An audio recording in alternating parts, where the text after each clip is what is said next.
It is a distinct honor for the Associated Student Speakers Program to present Dr. Russell Kirk and Dr. William Gerberding debating the timely and controversial topic, "Is there a conservative alternative in American politics today?"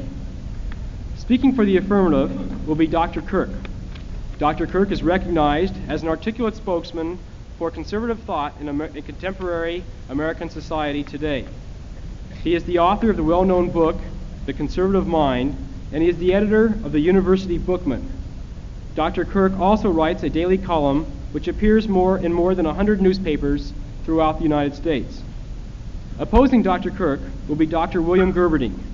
Dr. Gerberding is an assistant professor here at UCLA. He just recently received a citation by the University Academic Senate for his outstanding contribution to the teaching profession. Dr. Gerberding is currently teaching courses in U.S. foreign policy and legislative process. At this time, it is an honor to present our first speaker in today's debate, Dr. Russell Kirk. Thank you.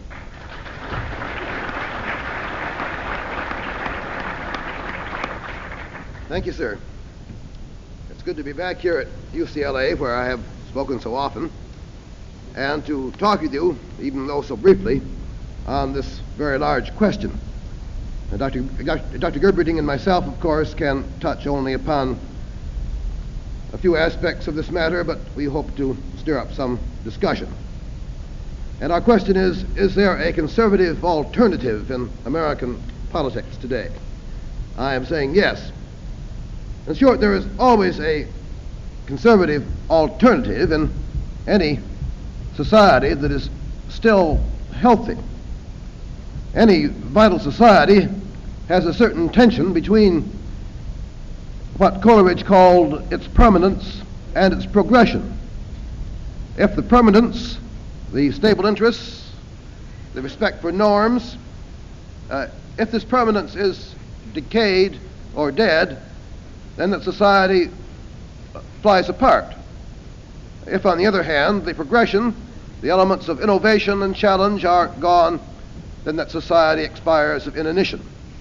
In that sense, both the conservative and the liberal elements are necessary to a society which seeks order and justice and freedom.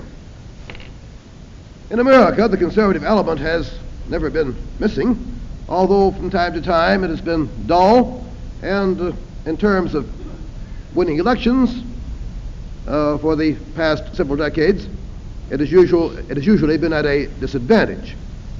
Nevertheless, conservatism is part of the warp and woof of the garment of American politics, and we are going to hear a good deal more about it during the next 15 years than we have even during the past 15 years. Shortly after 1950, there commenced a revival of serious interest in conservative ideas and the beginnings of a popular conservative movement, which is still in progress and indeed gaining in intellectual and popular strength. It takes about a generation in this country or in Britain for a body of ideas to make itself felt at the polls effectively. The late Lord Keynes remarked that the lectures in today's classroom become the slogans of the crowd in the street tomorrow. But that's rather a hyperbole. Actually, in America and in Britain, it takes about a generation. 15 years have expired since the revival of conservative ideas in this country, and we are, in short, in the middle of the journey. We shall see a good deal more influence of conservatism 15 years from now. But the question right now is there a conservative alternative in American politics today? And again, I respond in the affirmative. Conservative political thought puts its trust in imagination and in prudence. And I suspect that we need more than ever before in our history these qualities. 15 years ago, Mr. Lionel Trilling remarked in his very good book, The Liberal Imagination, that the liberal imagination in America is virtually bankrupt, but he then saw no alternative, because he said there were no conservatives left in America except perhaps for a few in the churches. So since then things have changed, and in fact this very month there has appeared a a very interesting book in the topic by Professor Jeffrey Hart, a book called The American Descent, A Decade of Conservatism, in which Dr. Hart describes with considerable eloquence and at some length the development of conservative ideas in our country, showing indeed the quality of imagination and the statesman's principal virtue of prudence. On the other hand, ever since Trilling wrote The Liberal Imagination, there have been few signs of a revival of liberal intellectual vigor. American liberalism now strikes me as something rather archaic and obsolete. George Santayana looked upon liberalism as a mere transitional phase, a transition from the old loyalties to a apparently new collectivist order. And it is very difficult in America today to say what liberalism amounts to. It is easy to caricature, but I shan't endeavor to do that. Rather, I will suggest that many of the leading lights of liberalism recognize that they need new resources and yet don't know where to turn. Mr. Arthur Schlesinger Jr., as much as 5 years ago, observed that we need nowadays a new qualitative liberalism dedicated to improving the quality of American life. And he added that the old quantitative liberalism of the 1930s is an obsolete thing, and it is foolish any longer to pursue those objectives of the Depression years. Yet this new imagination, this new qualitative liberalism has yet to appear. We find President Johnson, so far as he represents the liberal interest, uttering largely the slogans of a generation ago, and talking in terms of questions which indeed had some pertinence in the 1930s, but have little to do with the deeper problems of modern America, either in domestic or in foreign affairs. When we find ourselves, as we do, in an age of social boredom, with problems of great complexity, we still try to apply the mass welfare remedies of a generation or more ago, which have little to do with the deeper difficulties of the 20th century. Now, in this country we confront, I suppose, a number of great difficulties, which the liberal has not really seriously tried to meet. In foreign policy, we have been carrying on what Dr. Hans Morgenthau and I agree is a policy merely of drift, hoping that by mere lapse of time and mere expenditure of more money, grandiose foreign aid proposals, for instance, that somehow these questions will settle and one will have to worry about them no longer. But great and momentous decisions can be delayed in this realm no longer, obviously not in Vietnam, and a policy without either imagination or the exercise of prudence, a policy founded merely upon slogan and wishful thinking, is doomed to disaster in short order. It is here we need the imaginative conservative statesmanship of such conservatives as we have seen in American history as John Quincy Adams or Theodore Roosevelt.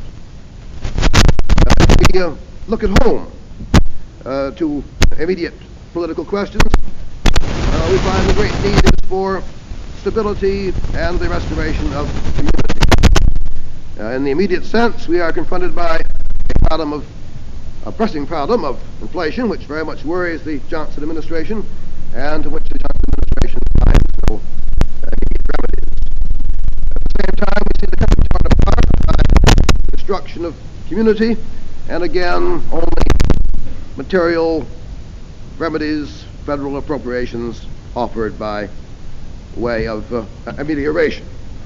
To take a very simple example, an example much talked about here in recent days, we find the whole question of the renewal of community in the city talked about in terms only of the federal so-called urban renewal program, which is so often an urban disintegration program, or a program for making large profits for certain people. But the whole deeper question of the reintegration of community is not touched upon really by even the more advanced liberal thinkers.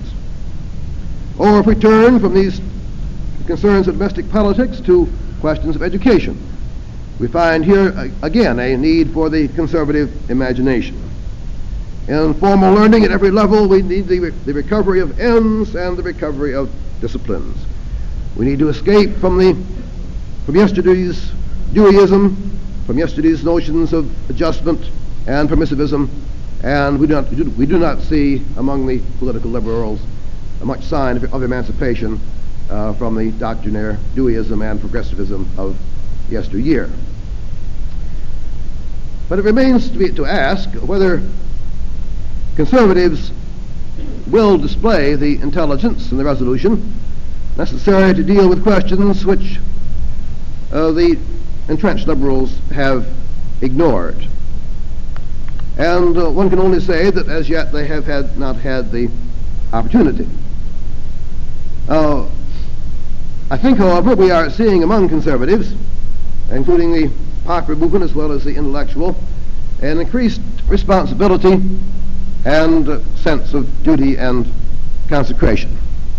The great need of our time is to reconcile the claims of what T.S. Eliot called the permanent things, the norms, the standards, with the changes which our age is experiencing. In our time, it seems, Dinos is king, having overthrown Zeus, in the phrase of Aristophanes. If you and I lived in an ancient Peruvian or Egyptian civilization in which the dead hand of the past seemed to lie heavy upon all mankind, in which nothing ever seemed to change except for the worse, in which we were all bound up in the cake of custom, then I suppose that you and I would do well to address ourselves to measures of innovation to bring fresh vitality into this decadent order. But you and I do not live in such an age.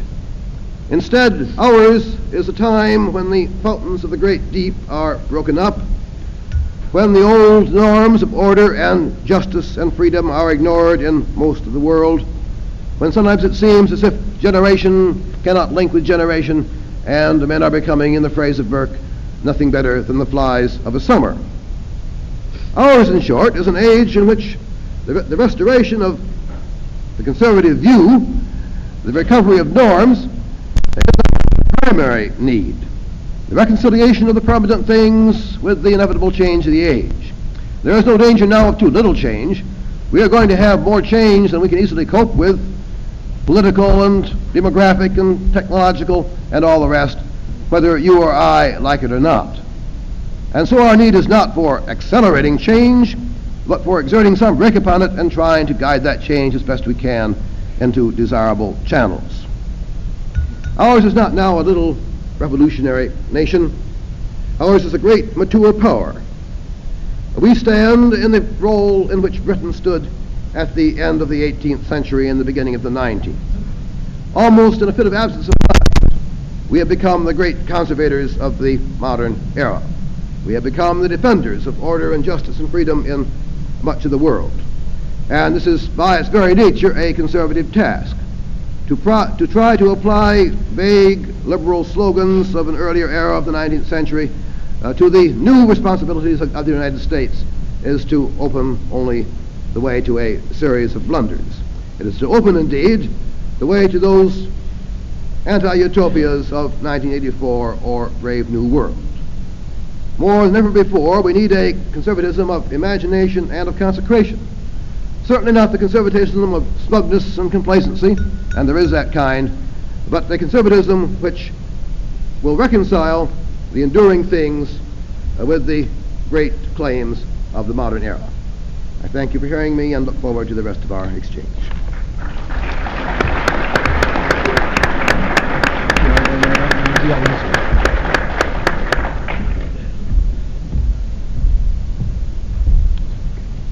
Question, as I understand it, is there a conservative alternative in American politics today?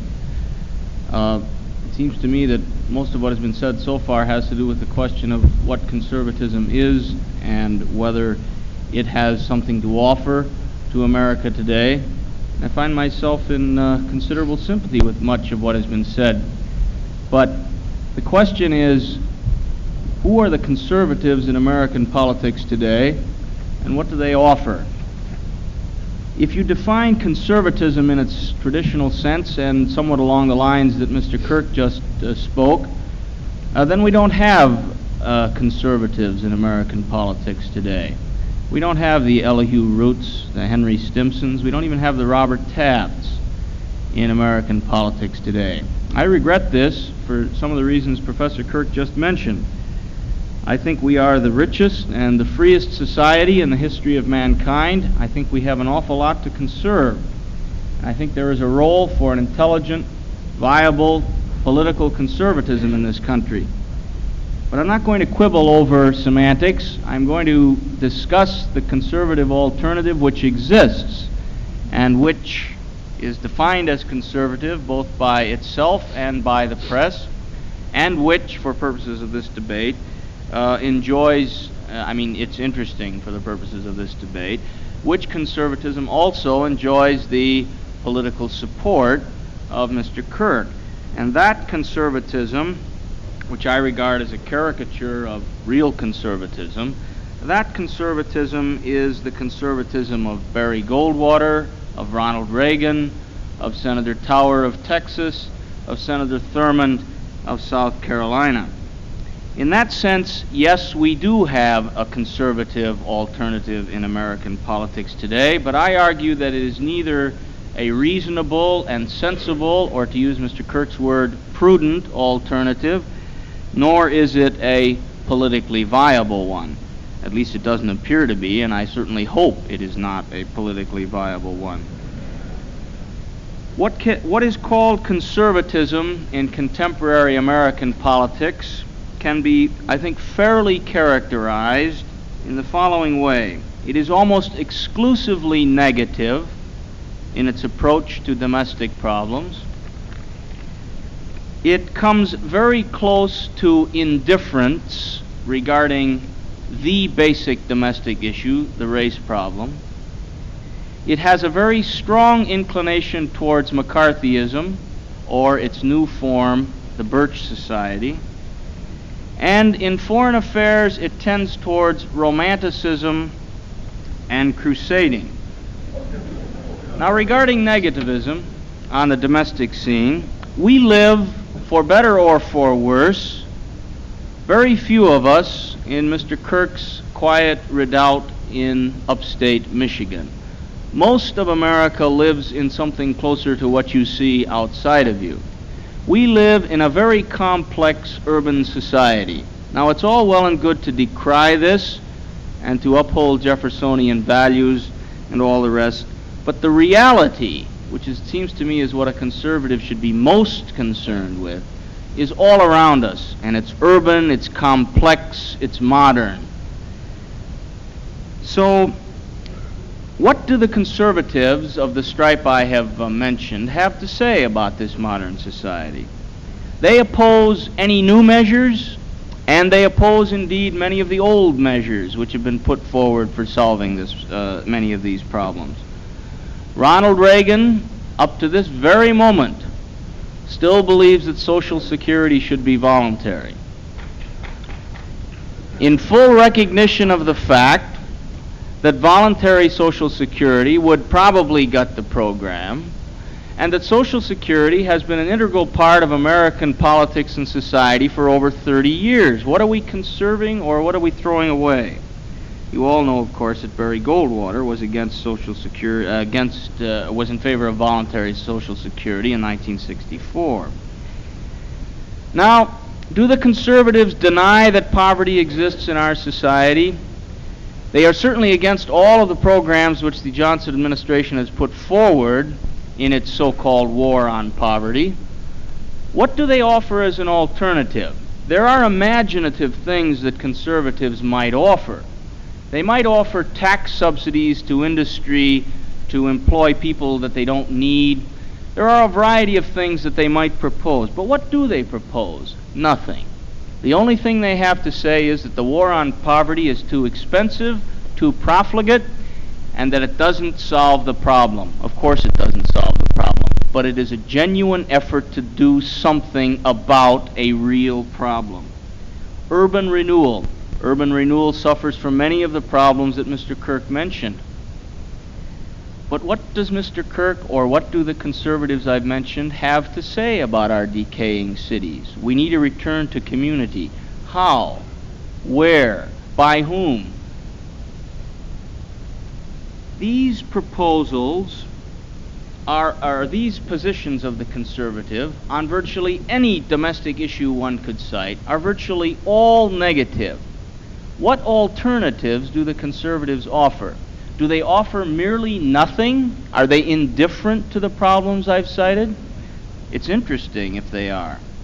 What about the problem of race? Another domestic problem. I charge that the conservatives are either indifferent or callous to the problem of 1/9 of the American population. Conservatives talk a lot about norms and about morality. Where is the conservative morality regarding race? Let's assume they're not racists, as Ronald Reagan insists. Where is their concern? Where is their concern for the Negro? What do they propose? Ronald Reagan and Barry Goldwater, two of the great authorities on the American Constitution, announced that the Civil Rights Act was unconstitutional.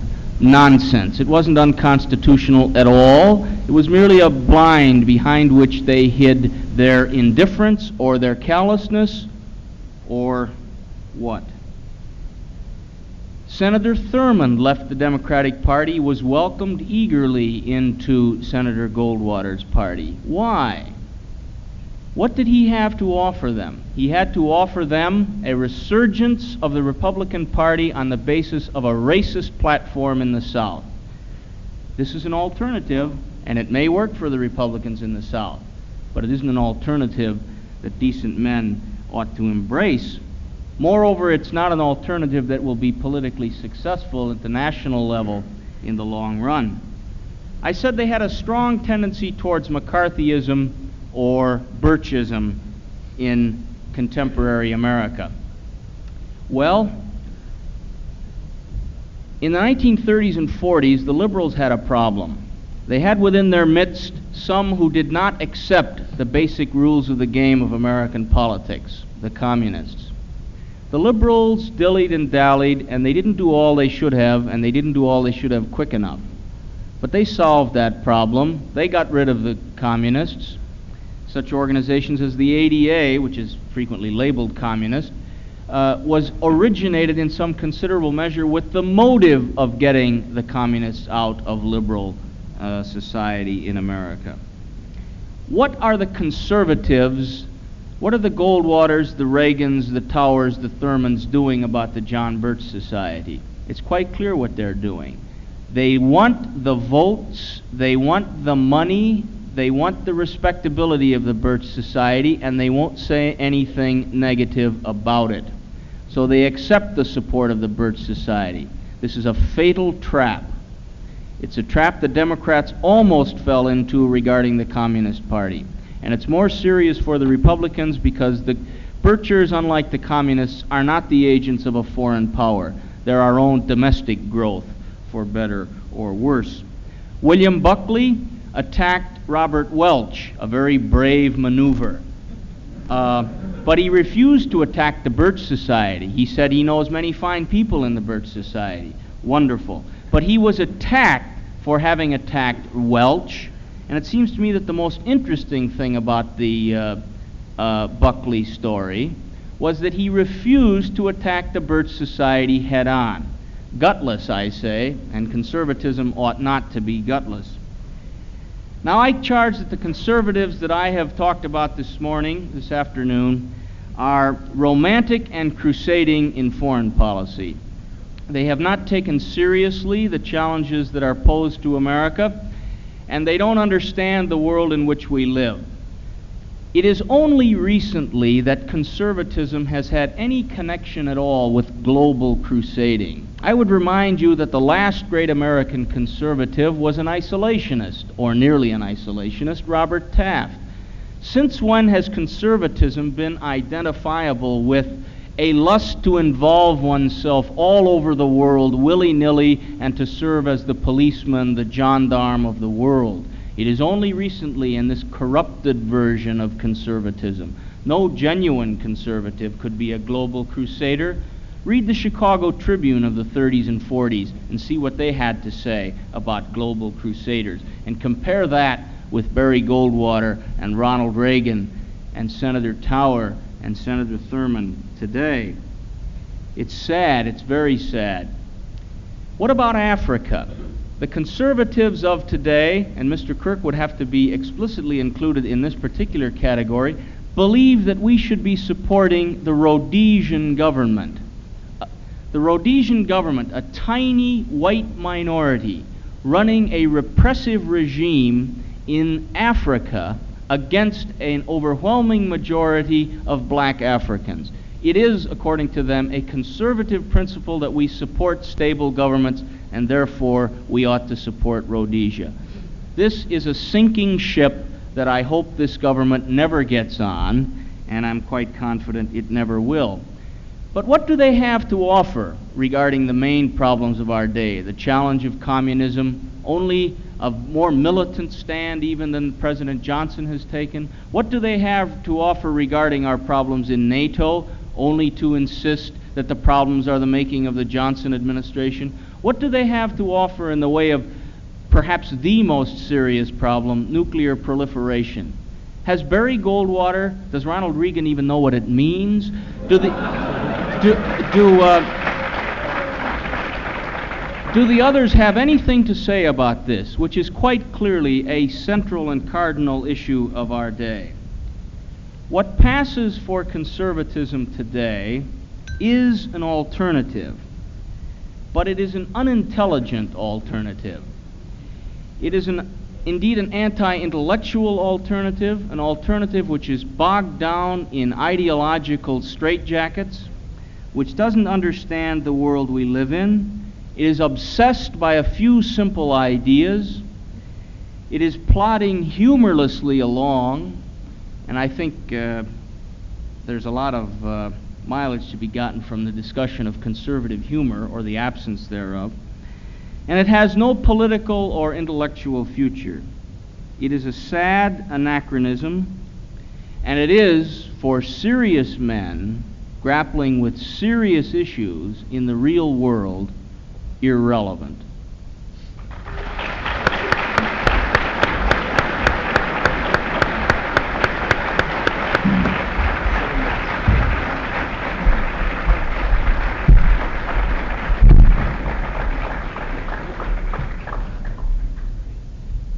The trouble with, of course, these hasty discussions is that one has to leap from little point to little point, and is likely to end in a great confusion.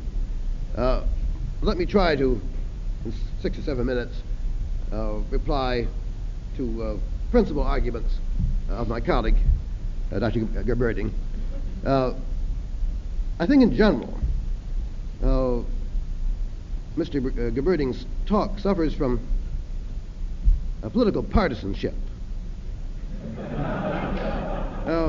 In short, all the good guys are Democrats and all the bad guys are Republicans, and you give a list of them, and you settle the question right there. But these questions of conservatism and liberalism are not really partisan questions primarily in America. The party out of power generally tends to be more conservative than the party in power, but there is no hard and fast rule beyond that. At present, the Republican Party is, generally speaking, the more conservative party, but there are conservatives and liberals in both parties. And if I wanted to conduct this debate by the method which Dr. Gerberding has suggested, I could go on and mention the names of Senator Clark and Senator Young and Senator Morse and Senator Fulbright with a certain amount of sneers at certain liberal allusions, and half of you would applaud me and we'd be back where we were in the first place. But you don't get anywhere that way, and I'm not interested really in discussing these questions in terms of personality and this senator's virtues and vices and so on, but rather trying to get at the heart of the matter and what we can really do to bring about the revival of political imagination in America, whatever name we call it by. These terms, conservative and liberal, by the way, are fairly recent terms of early 19th century origin. They may give way in our time to other and perhaps more appropriate terms. Eric Vogelin suggests that the great dividing line in modern politics is not between conservatives on the one hand, or rather, not between liberals on the one hand and totalitarians on the other, but rather between, on the one hand, all those who believe in some kind of transcendent order to which human society should conform, and those who look upon society as a mere getting and spending equation. At any rate, we use presently these terms as the best we have, and we try, I hope, to use them without being always involved in political partisanship.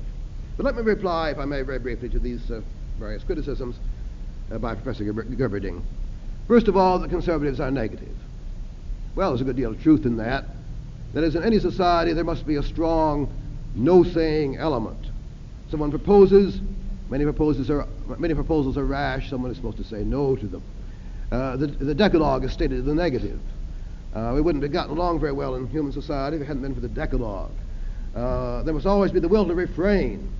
And as far as civilization is concerned, ordinarily the will to refrain is more important than the will to do. In that sense, the conservatives are simply fulfilling their necessary and natural function when on many questions they say no. Now, I agree that they shouldn't always say no. As I agree, for example, that Burke is right when he says that the measure of a statesman is one who combines an ability to preserve, or rather a disposition to preserve, with an ability to reform. And again, Burke says that change is the means of our preservation. That in short, as the human body casts off old tissue and takes on new, so society must do likewise to preserve its vitality.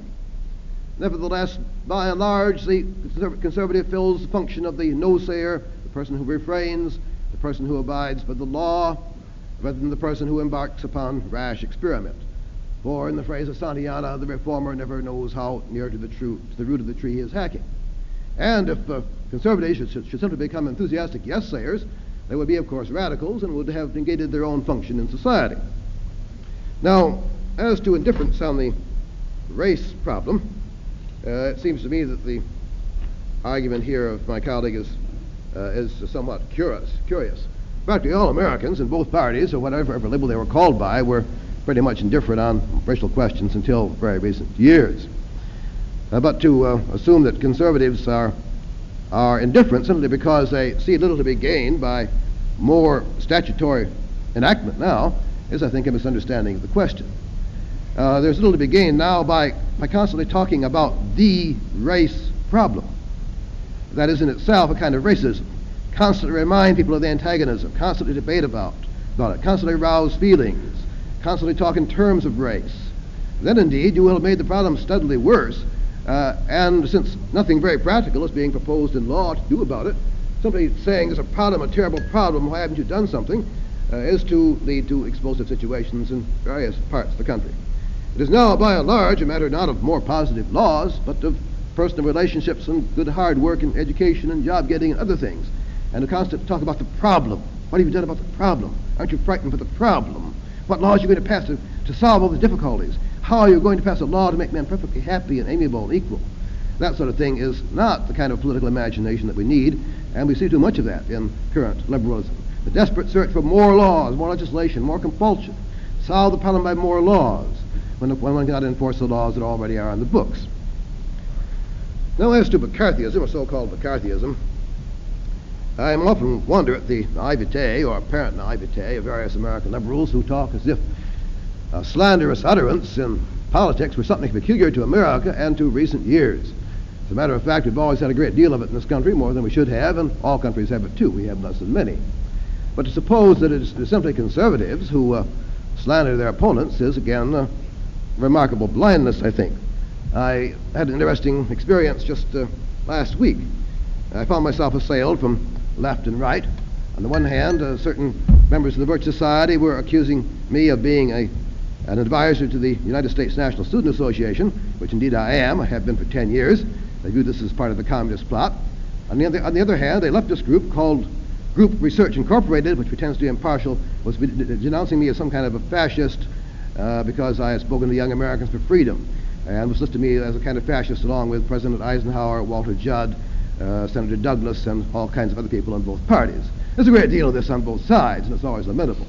But there is no more on the radical right than there is on the radical left, and not much more in this country than in Britain, for that matter. Finally, as for crusading in foreign affairs, I scarcely think that is what the conservatives have been conspicuous for. They are not conducting the present crusade in Vietnam, I don't suppose, not by and large their heritage. But I think they do understand that we are combating an armed doctrine, that we are confronting an ideology supported by force of arms, and that mere kind of neutralism and mere expressions of goodwill, gestures, facial expressions, will not suffice to restrain the communist power. Imprudence is found in both parties and among both liberals and conservatives, but again here I can scarcely look upon the conservatives as the champions of impracticality or as having become utopians. I thank you.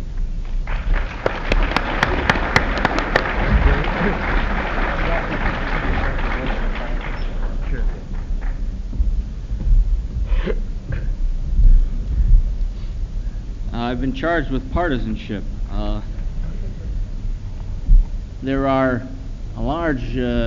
There is a large number of Republicans in and out of public life that I admire and who conduct a rather lonely effort to enunciate in political life true conservative principles. They are usually called liberals or sometimes moderates. People like Senator Kuechel, Senator Case, Senator Javits, the whole lineup that one could cite, Mayor Lindsay, others. These are Republicans that seem to me to reflect quite genuinely a sensible conservative tradition. My point is that they have been ruled out of the conservative category in contemporary America. They have been defined away as traitors to the conservative tradition. And it is for this reason that it's necessary, incidentally, to talk in terms of personalities. We are not here today discussing whether conservative thought has something to offer to contemporary America. I say, in answer to that question, if it is a question, emphatically, yes, it does have something to offer. We are discussing whether those people who call themselves and who are universally or nearly universally regarded, despite some nitpicking and semantics by people like me, are almost universally regarded as conservatives today, whether they offer a viable political alternative. And in that case, unfortunately, whether President Eisenhower or Mr. Kirk like it or not, we must deal in personalities. So I cited what seemed to me to be 4 of the leading personalities. If Senator Thurmond had been in the Democratic Party, I could have used him. I'll include Senator Stennis and Senator Eastland if that helps to blur the partisan distinction any, but I don't think it does. The problem of the conservatives and race, Mr. Kirk has said with his usual eloquence and persuasiveness that the problem of race is in many ways more to create a community and a society of mutually respecting individuals than it is to pass new laws and have them implemented. Well, perhaps now that the recent laws are on the books, I would not like to rule out the possibility of more laws, but what happened to the laws that are now in the books in the hands of the conservatives? They voted against those laws. They voted against the Civil Rights Act of 1964. And my question very simply is, what is their alternative? All right, we'll all agree that the bureaucracy is too big. We'll all agree that Washington has too much power. At least I'm willing to go along with cliches like that because I really don't know what they mean. But the question becomes, what alternatives are available for resolving a national scandal which has persisted in this country from the beginning of time? And Mr. Kirk is quite right in pointing out that liberals as well as conservatives didn't move quickly enough on this. But I would also point out that those liberals who moved quickest on the race issue, Senator Humphrey back in the 40s, for example, were ridiculed by those elements in American life who are today called conservatives. He quoted Keynes to the effect that the ideas put forward in the classroom today become the cliches and the slogans of tomorrow, and he puts this forward as a hopeful prospect for conservatism in the years ahead. I think that Mr. Keynes' remark was extremely perceptive. I think the only trouble is that those people who pass for conservatives today are listening to the lectures of the 19th century, not the lectures of a generation ago. The lectures of a generation ago were being given by John Maynard Keynes.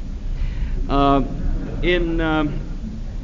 far as foreign policy is concerned, the people who call themselves conservatives in contemporary America are global crusaders. There is no other way to explain their immediate reaction to any suggestion on the part of this or any other administration that some kind of accommodation be reached with the Soviet Union, with the Chinese, with the Viet Cong, or with anyone else. Where was Senator Goldwater when we attempted to modify relations with the Soviet Union through consulate agreements, through the nuclear test ban? He was against these things. He is in favor of a permanent Cold War. Where are the conservative ideas today for ameliorating what is a very dangerous world? And what is their response to the criticisms from some sometimes frantic people on the left who say, in appealing to the older conservative tradition in this country, that what happens in Southeast Asia is of very little consequence to the United States? What is their response to that? Their response to that is, they're commies, aren't they? I say that's global crusading. That's not serious discussion of serious issues. Now, as to the appeal for a recovery of norms, as to the appeal for respect for permanent things, once again, I find this kind of rhetoric, this kind of nostalgic rhetoric, meaningful and appealing. But I'd like to know what it has to offer in very concrete terms. I'd like to know what policy alternatives, and we're talking today about political alternatives, does it offer to the American population? It seems to me it offers very little. It says nothing concrete about all these issues that I have raised and all the ones that I haven't raised. And it seems to me that this is the intellectual and indeed the moral bankruptcy of contemporary conservatism. It has nothing to say except to be critical.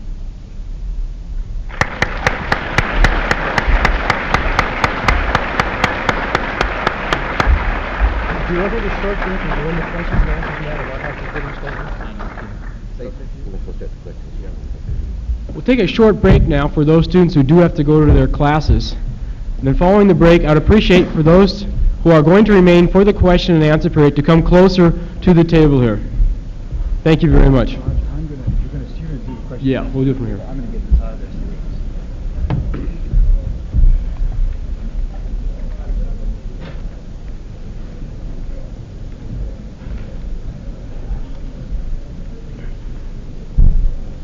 Good. Is this a good channel? Not really. Usually it's just a path.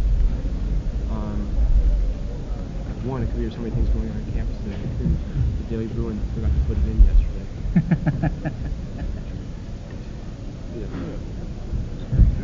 Yeah. Dr. Kirk, I think the students enjoyed the debate quite a bit. Thanks. Yeah. Do these things work? Yeah. Those are all.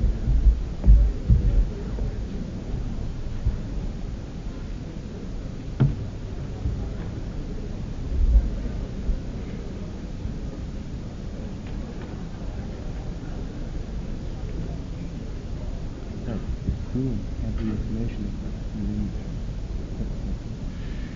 But, Oh, you know, I'm paranoid on that.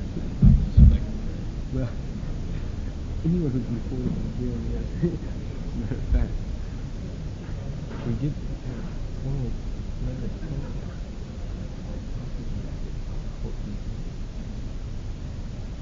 Did they print that? No. No. Did you send it to them? No, to me. Did you send it to them? Yeah, I did. But they Yeah, didn't say print that. it? No. Yeah. He'll proceed with the question and answer period. I would ask you to direct your question to either Dr. Kirk or Dr. Gerberding. Questions, please? The gentleman in the gray suit.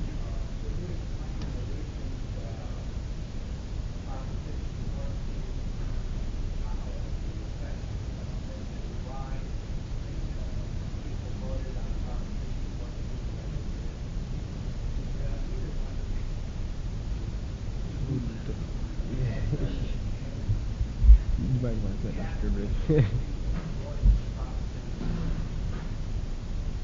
You want to repeat the question? Sure. I don't know what the relevance of it is, but the question is, why did people vote the way they did on Proposition 14? I think everybody in the room knows the answer to that question. They voted in favor of Proposition 14 in order to keep their neighborhoods lily white and protect property values. And there weren't enough people with integrationist tendencies to vote against it. I really don't know what is the relevance of that to what we're saying here. Do you have just comment on that? I suppose it's a question of which often occurs in society, of the conflict of rights, the right to acquire property regardless of one's ancestry, and the right not to sell to those to whom you do not wish to sell, or to engage in a sale which might endanger your material interests. And in such a contest, in a democracy, naturally the interest which is supported by the greatest number of votes usually wins out. Questions? Gentleman in the brown suit. Yes, you've just spoken at one of the branches of the University of California. I'm interested in knowing whether or not the experience is uncertain, whether or not the University of California, particularly Berkeley, as you have here, is dominated by left-wing, thinking students. Well, I'd say that at Berkeley, student body, whose various times I've spoken there and here, is somewhat more radical than the one here. But I don't think of either as being a body of radical or communist-leaning students. The number of American students anywhere who are real political radicals, even in the sense that I knew political radicals in college in my own undergraduate days, that number is quite small nowadays. I was talking about this with the distinguished sociologist, Dr. Seymour Martin Lipset, the other day, and he pointed out that only about 1/2% of the American student population can be considered in any way involved in anything resembling radical activities. The percentage is a little higher in the branches, or some of the branches of the University of California than elsewhere, but it's not very significant. The gentleman in the white T-shirt.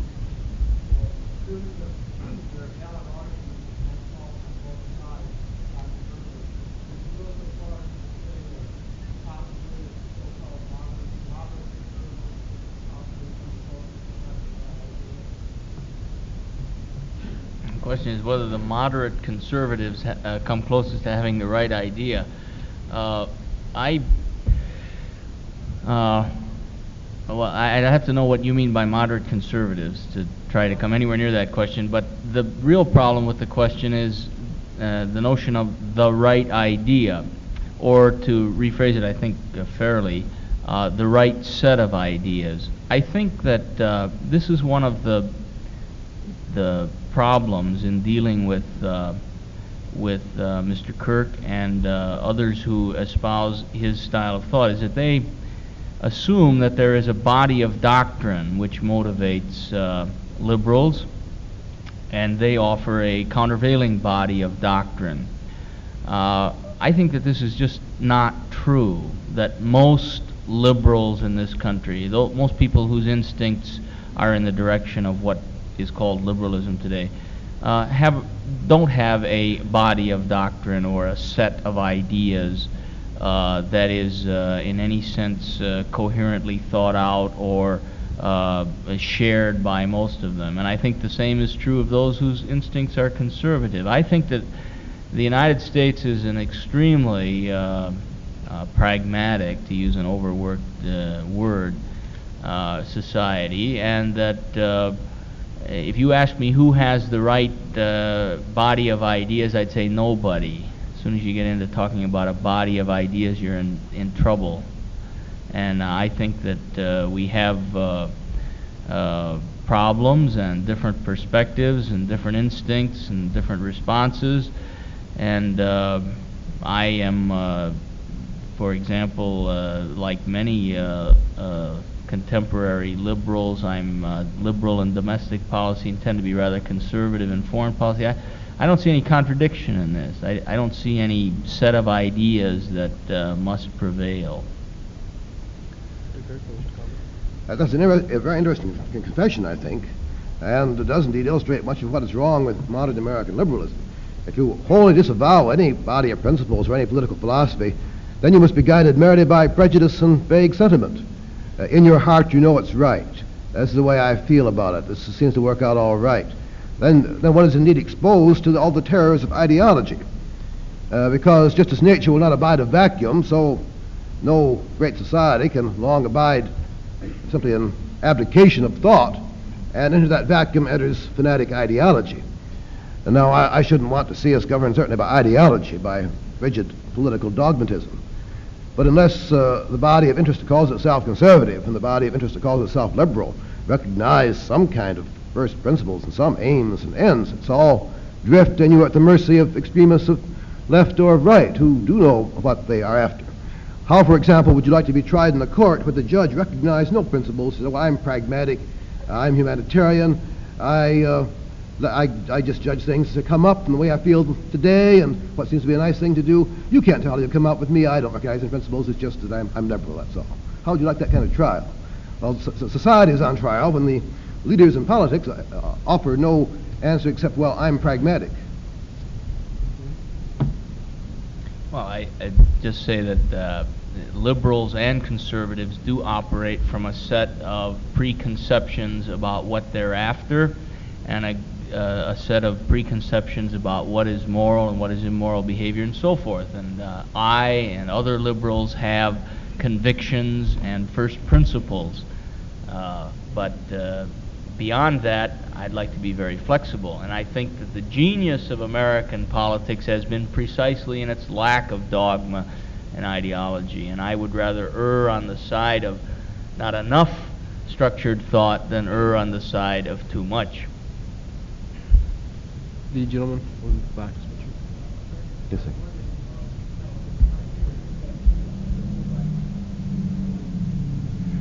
I didn't hear the last part of your question, sir.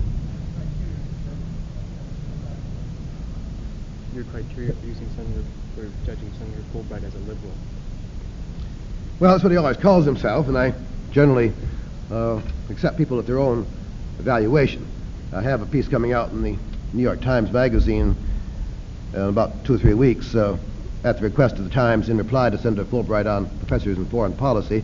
So you'll see a little more of my views there. But he says he's a liberal, and generally he takes he has the liberal understanding of man and society. All American politicians, on some counts, will deviate from the creed which they profess to espouse. Thus you'll find that Senator Fulbright, of course, votes on the segregationist side and civil rights legislation. That's because of the state he comes from, and one can find such exceptions in the case of all senators. Gentleman here with the paper. Yeah, Dr. Kirk, I believe you told me that you started today sometime on it. You were saying something about, he said that liberalism is a transition from, and I didn't get that one part, and I said something about the new collectivism. By collectivism, you mean some sort of democratic, Yeah. It was mentioned that I quoted Santayana on the fact that liberalism is a mere evanescent phase, a transition from the old order to becoming collectivism. And what do I see as the nature of this coming collectivism?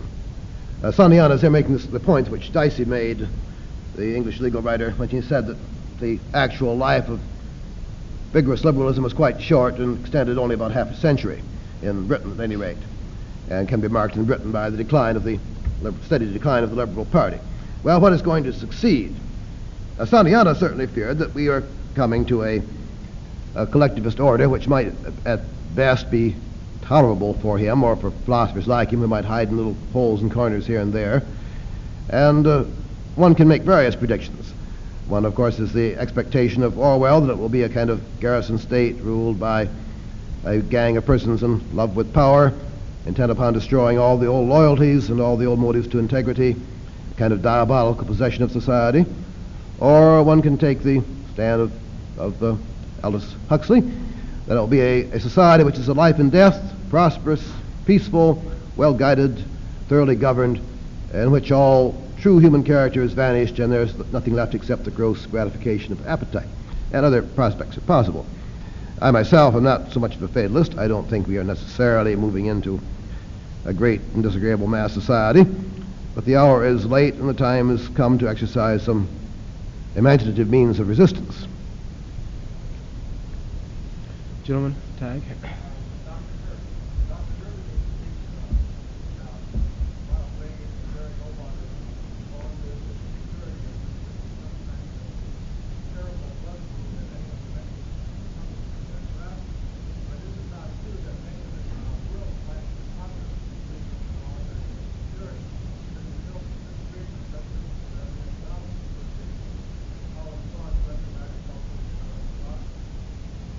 Yes, a very serious case has been put up by various economists for the voluntary element, or one can argue for a Social Security system which is voluntary for those able and willing to save for themselves. That is, those people have been included only in recent years. Doctors and dentists, people like that, for instance, have been brought into the system mostly against their will in recent years, even though they're perfectly capable ordinarily of carrying on their own savings. But there's another aspect that should be considered too, I suppose, one taken up very intelligently by Dr. Frank Tannenbaum in his book called A Philosophy of Labor. Dr. Tannenbaum, who is generally classified as a liberal and is a great friend of the labor unions, speaks of what he calls the evil benefits of the welfare state. He says these are benefits, but they are evil. They destroy initiative, community. They increasingly weaken the will of the population and bring social apathy. And so he advocates much greater voluntary activity. And he uses Social Security as a case in point. And he says that substantially Social Security is an obsolete approach. It's an old-fashioned late 19th century or early 20th century approach. And while we aren't going to abolish it by law, that the real building up of savings, pension systems and so on should be done by voluntary means, and particularly through labor unions as well as company pensions and other forms of private saving. In a sense, we're talking about a depression remedy. The Social Security system was set up to deal with depression questions and allay public discontents. It doesn't follow that it is like the law of the Medes and the Persians, immutable, or that nothing ever can be better done than a vast nationalized compulsory system. Gentleman in the brown sweater.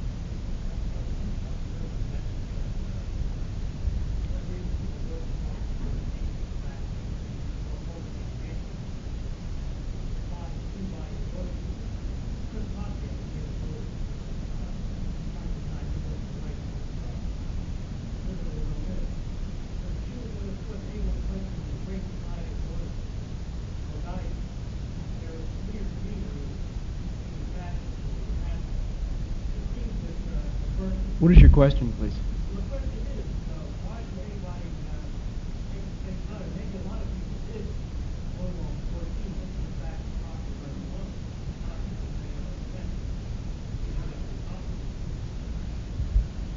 one. Of course it's possible. Any other questions?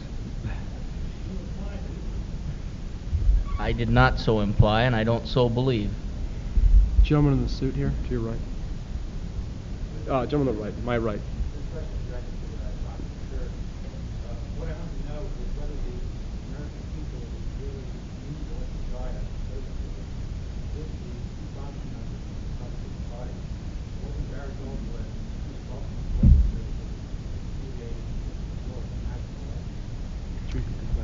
The question was, do the American people really desire conservatism? Is this the natural role of the Republican Party? And if so, was it not repudiated at the 1964 election by the defeat of Barry Goldwater? Well, the American people, I think probably fortunately here I would agree with Dr. Gerberding, American people, like the British people, are not really ideological, and they don't think in such slogans or such phrases as I want to be conservative or I want to be liberal. I'm glad they don't, as would become highly doctrinaire parties or factions if they did. American people don't really think about it one way or the other. Most of them. They're very vague as to what these terms mean, and they think generally in terms at elections of personalities or immediate issues, and most of the time it works out pretty well, at least supposing that the leaders of political parties have some longer views themselves. The Republican Party has assumed in recent years the conservative function, as American parties in opposition usually do. As Tocqueville remarks, those in power generally desire more power, and it's especially true in democracies. And since often the question of conservatism versus liberalism in America in this century has been one of centralized power, the Republicans out of power tend to become the champions of the conservative interest. They aren't necessarily so. There have been times in American history when at least in certain respects, the Democratic Party was the more conservative, and it's also conceivable that both parties may move in certain matters in a more conservative direction, as indeed the Johnson administration seems to be doing right now, and in more than simply foreign affairs, whether or not successfully. As to whether this conservatism of the Republican Party or some other kind was repudiated by the defeat of Senator Goldwater, I'd answer no. As I suggested just before this debate in a television interview, the primary issue in that campaign had nothing to do with conservatism or liberalism. It was a matter of personality or the understanding of personality, and a question of war versus peace, or so the public thought. It was, in short, the great trigger-happy issue, which is entirely illusory, because as a matter of fact, the policies and the personalities of the two candidates were virtually identical on that question. But the public didn't see that until the election was over. At any rate, some 4 weeks before the election, I talked with a man I think is the most accurate of pollsters, Mr. Louis Cheskin of Chicago, who had just polled in depth certain citizens of California and of Illinois, giving them some 55 questions to determine their underlying political prejudices, rather than asking them directly how they're going to vote. He's a very subtle pollster and usually gets correct results. And he asked about 55 questions, not directly political. And of these, he found one question, by far the most significant, in determining who was going to win the presidential contest. That was a question that had to do with deer hunting, and it went as follows. Now, suppose that Mr. Johnson and Mr. Goldwater were out hunting deer. Do you suppose that either of these gentlemen would be likely to fire at the first movement in the brush? Those who responded, 17% said that Lyndon Johnson would fire at the first movement in the brush, but 37% said that Barry Goldwater would fire at the first movement in the brush. So, said Mr. Cheskin to me, it's all over, Mr. Kirk, you see it now. The prejudice against Senator Goldwater on this trigger-happy score is so enormous as to far outweigh any prejudice on some other score in his favor. That's what the election is going to be determined by, and that is indeed the way it went. In short, it was not a victory for liberalism or a defeat of conservatism. It was, like many elections, an election determined really on a false scent. Well, we've been around this earlier today. I think that this analysis of the election is a very partial one, and I think that if the trigger-happy issue had never come up, Senator Goldwater would have lost resoundingly anyway. Not as resoundingly as he did lose, but I think he would have been trounced. As to the suggestion that their policies and instincts are quite similar in foreign policy, I think this is a canard. I think it's quite false. Senator Goldwater is a little milder. Pardon me? Senator Goldwater is a little milder. The policies that President Johnson is pursuing in Vietnam have alienated a lot of his liberal supporters and have given rise to the fiction that he really was Barry Goldwater in sheep's clothing. I think that we can't prove, of course, what Barry Goldwater would have done if he had been confronted with the same problem that Lyndon Johnson was as president. But if one judges from his campaign statements and from his attitudes generally regarding foreign policy, his intervention with massive American military troops and air power and so forth would have been a whole lot more immediate, instinctive, and based on a body of doctrine. Lyndon Johnson's was an extremely pragmatic response to a very difficult circumstance. Moreover, he has pursued a policy which Goldwater has been denouncing with vehemence and regularly ever since we did become heavily involved. Goldwater has been denouncing not only the tactics of our policy in Vietnam, but also the whole notion that we're willing to settle for some kind of negotiated settlement. One could turn to a policy regarding Europe and cite even more striking differences of opinion about how we ought to relate ourselves to Europe between Goldwater and Johnson. The world is a very complicated place, and there's a lot of room between Senator Morse on the one hand and Senator Goldwater on the other. You don't have to be one or the other. And President Johnson is a long way from either one of them. Gentleman in the blue jacket.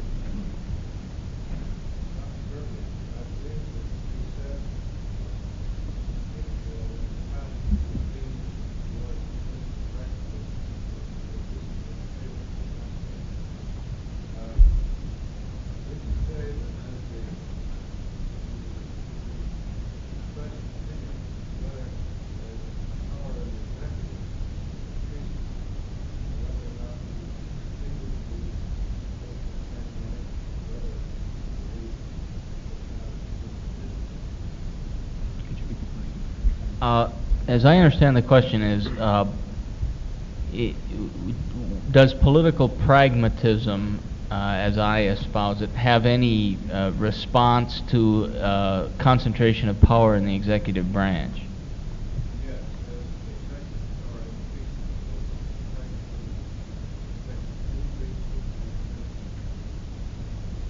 Well, I think the pragmatism marches on and is likely to persist in American politics, and I fondly hope that it does.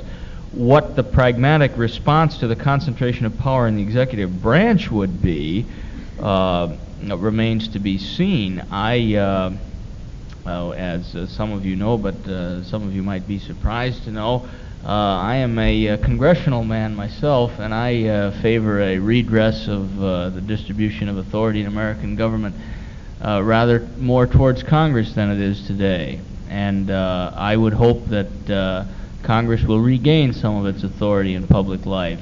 It hasn't abandoned it. It's still there for the taking. It's potentially there. And I regard the concentration of power in the presidency as a potentially dangerous thing. And therefore I believe that eternal vigilance is the price of liberty. I think that so far the fear of concentration of power has been misplaced. At least I feel as a completely free man. I hope you do.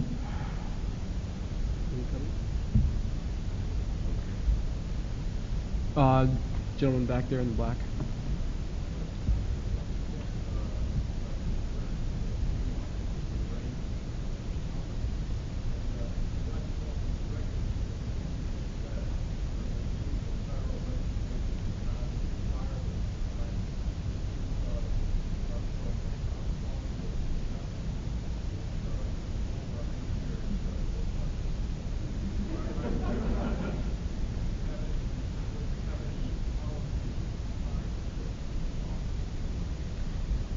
Well, when one says that one does not require more legislation, doesn't mean do nothing. That's, I think, one of the unfortunate modes of thought in which many people in the 20th century have fallen. If anything is done, it should be done by the central government. We don't have to do anything ourselves, pass a law, and somebody up there will take care of it.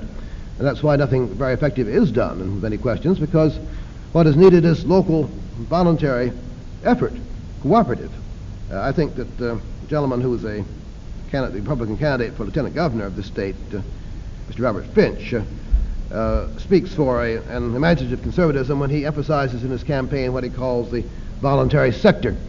He says the first third of this century was marked by recourse to the so-called private sector, the second third by the public sector, and he hopes that the last third will be concerned with the voluntary sector. Thus, in these questions of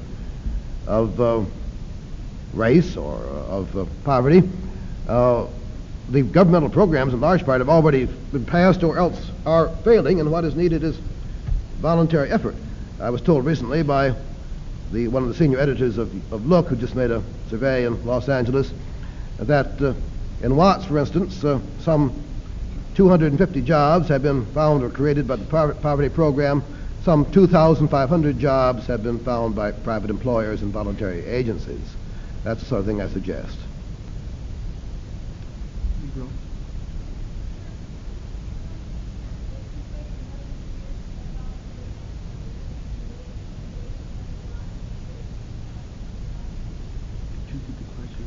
Should we wait another 100 years for more voluntary action, and should we wait for another Watts to create more jobs?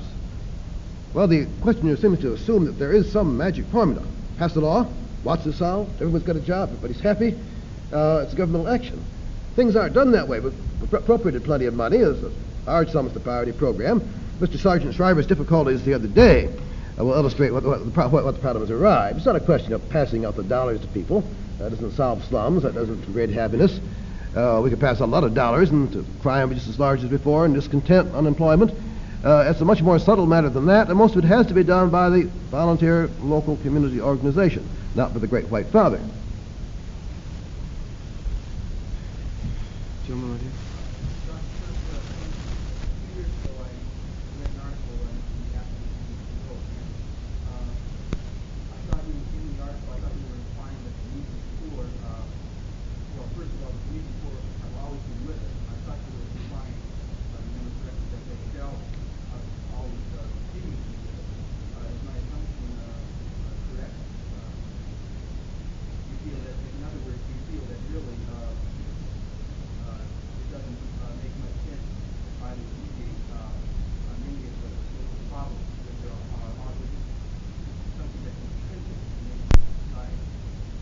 Yes, in the sense that I agree, say, with Christian Orthodoxy, or for that matter with Arnold Toynbee, and that the human condition is necessarily tragic. We keep running as fast as we can, like Alice and the White Queen, in order to stay where we are. We alleviate this or that discontent and this or that problem, so-called, we enter upon fresh. There's never going to be an end, and indeed we would be bored to death if there were, since we're not like the angels who would rest content in eternal changelessness. Yes, we're always going to have the meek. I certainly hope so. I hope we aren't all going to be arrogant. The meek are supposed to inherit the earth. As for the poor, it's just part of the tragedy of human existence, and I suppose a great majority of mankind are always going to be poor. We have blinkers over our eyes here. True, we've been getting more affluent by and large in America and certain favored parts of Western Europe and a few other corners of the globe. But poverty is increasing with great speed in much of the world, and there's no solution to it that anyone can see.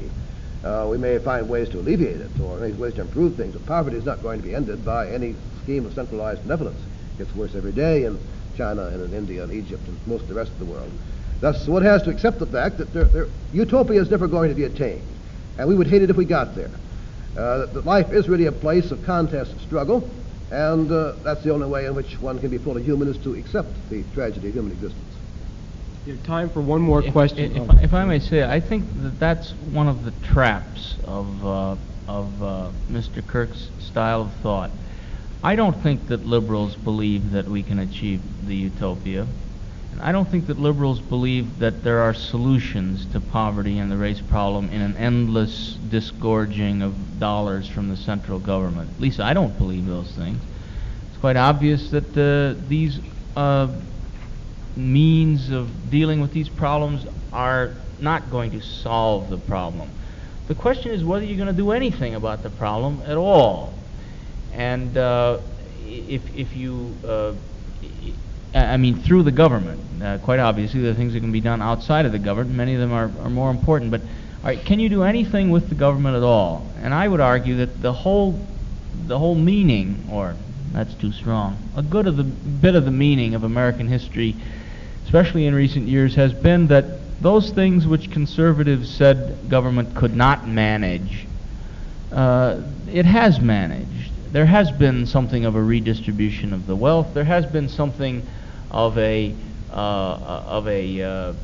energizing of the American economy, and while solutions have not been found for these problems, the collective judgment of the people in a democratic society, as reflected by their government, has moved to meet these problems. And I say that they have, that we have made progress and that we will continue to make progress. And I am in no sense a utopian, and in no sense do I believe that government action is a panacea. I would very much prefer private action in all of these fields, but when private action is not forthcoming, I believe it either devolves upon the government, or it is incumbent upon the government through some tax schemes or otherwise to induce the private citizen to move forward in some of these crucial areas. Okay, we have time for one more question.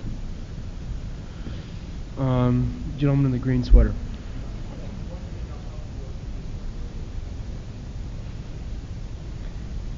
Well, I'm agreed with my colleague here that we ought not to engage in constant crusades, kind of quixotic dashes all over the world to ensure that all the world conforms to the American pattern of life.